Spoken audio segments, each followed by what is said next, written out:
What's going on, guys? Oddball Reefer here with a video. It has been a long time, so super excited to get back at it and share some more information with you guys and show you what's been going on as far as my tanks and stuff while I've been away. I think it's been since July since I made a video, so it's been quite a while, but we're going to jump back into it here, show you what's been going on, show you what's changed, and show you what's to come. Let's get to it.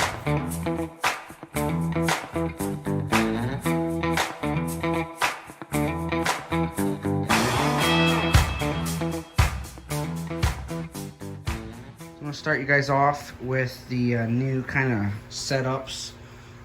This one's not really new, nor is that one, but I kind of moved them around the house and decided to move them into like the guest bedroom slash office slash fish room. As you can see, I got these two, Quarantine, Brackish, and then the Leptogorgia Forest, which unfortunately did not make it through Ian. So that's been a work in progress, getting that specific tank back up in order. Lots of water changes, scrubbing, a lot of stuff going on in that tank.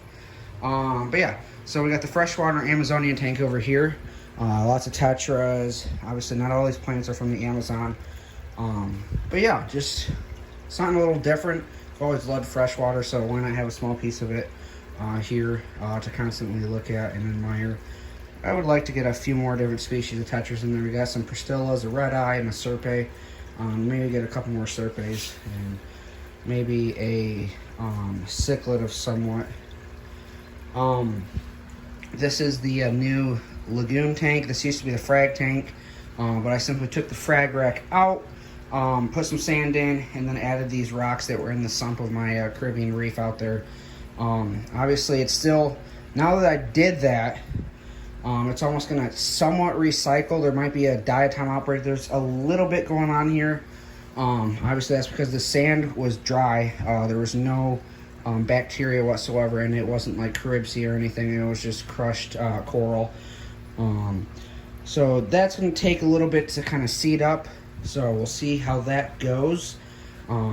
Obviously, the glass, obviously just maintenance on the glass. A little bit of algae over there. Like I said, this is pretty much going to almost go through a little cycle somewhat.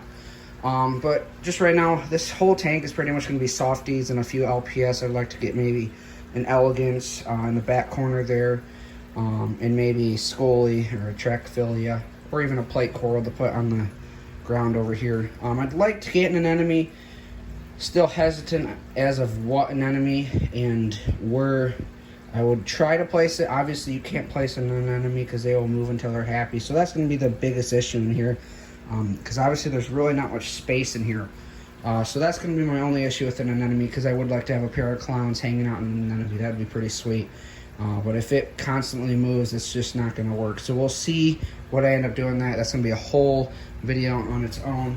Quarantine tank, obviously, nothing in there right now. I'm kind of letting it cycle. I'm either going to add a reactor or a hang on the back filter to be able to add some more aeration to the water here, as well as more bacteria buildup. The tank is currently cycling. I got the water sitting at 1.018 right now. And eventually, obviously, once I get a fish, I'm going to add some copper and a few other treatments in there to help the fish get rid of any parasites that it may have.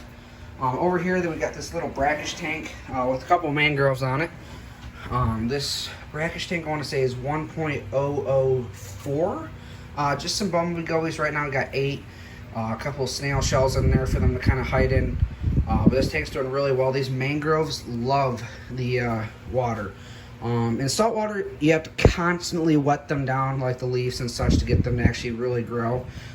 Like you do the same thing in fresh water, kind of act like a rain, just to get that salt or whatever it has off its leaves, so the leaves can be pure. But they tend to do a lot better in this. It's a lot easier to maintain them because you don't have to constantly be spraying them off daily. I do these like once every other day, and they're growing just fine. You can see the roots in this one are just going crazy. They grow like weeds, quite literally. Like I collected these as seedlings. Like there was nothing, no roots, no leaves, no nothing. And within a month, it's already been like this. So that's pretty sweet. I get to watch them grow. and propagate. And then obviously the Leptogorgia forest. Lots of work going on in there. Hopefully we'll have that back up and looking good here soon. So now we're gonna head out to the living room and show you what's going on with the Caribbean Reef. So right here we have the Caribbean Reef. A lot going on in here. Since I've last done a video, if you've been watching Instagram and Facebook, there's been a few updates, but not many. So kind of gonna give you a quick rundown here.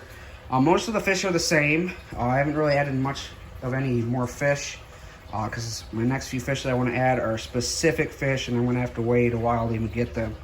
We got a Cuban hog. This guy is actually new. The last few have not done so hot because they were not quarantined. I ended up doing a hydroplex dip. And Marlon's gonna decide to bark at who knows what. We got some sponges in here. These are 2 weeks old now. This one I've had in here for about 3 months. And honestly, like, I've never had very good things happen with this specific sponge in the reef tank. But I have been feeding this tank a lot. Like, lots of Phyto, lots of Roti Feast. Not that the sponge is going to eat the Roti Feast, but tons of Phyto have been going into the system daily. This sponge is starting to encrust onto this rock, and I've never had, like, you can see it right there, like there's a little rock chunk, and it's literally growing over that chunk that's kind of branching out right there, which is crazy. I've never actually had that happen with that specific sponge. Super exciting. These sponges have done really well, but I'm not crossing my fingers yet because, I mean, those sponges have been in here for a few weeks, so only time will tell with them. We got this sponge right here. It's black and red. Pretty cool. We've had the decorator crabs come through and kind of take their pickings. And we got this white sponge right here with this scrolling bryozoan. It's red. That's been actually doing really good. Obviously lots of feeding going on there with that guy too. Lots of new zoanthus. I've been adding a lot of Caribbean zoas that I've collected myself or had gotten from a buddy of mine that goes collecting quite often. Some of these are really cool. I mean, even with the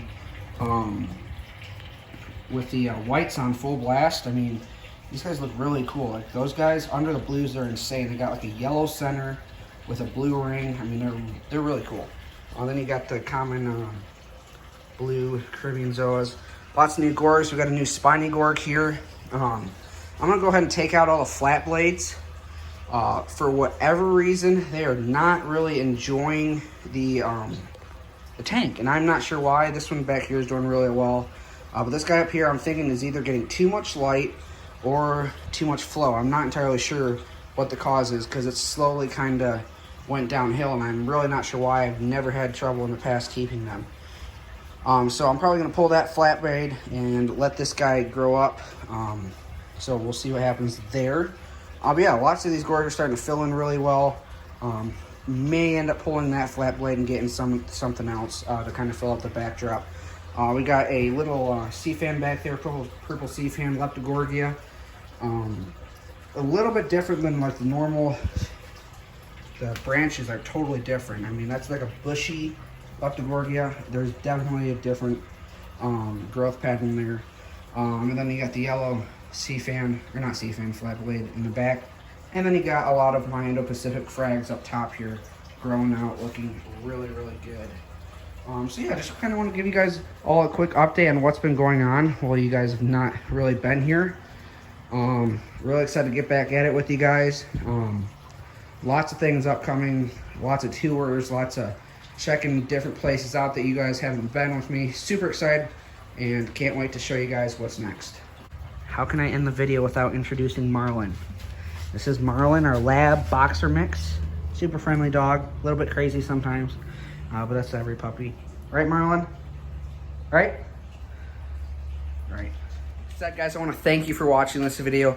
Can't wait to get back into the routine of doing some videos here for you guys. Like I said, lots of tours, lots of exploring, doing a lot of different things, tank updates, especially with this guy right here. We got lots of new things. Super excited. We got some cool corals coming in this week for this specific tank. Obviously, we're gonna have to watch diatoms. There's probably gonna be a little bit of an outbreak with all that new sand added, with no bacteria in that sand. These rocks were fully cycled. They've been in the sump of the Caribbean tank for, I want to say, a year, at least a year. So we'll see what happens with that. But with that said, don't forget to be the fish and feed them corals. We'll see you next time.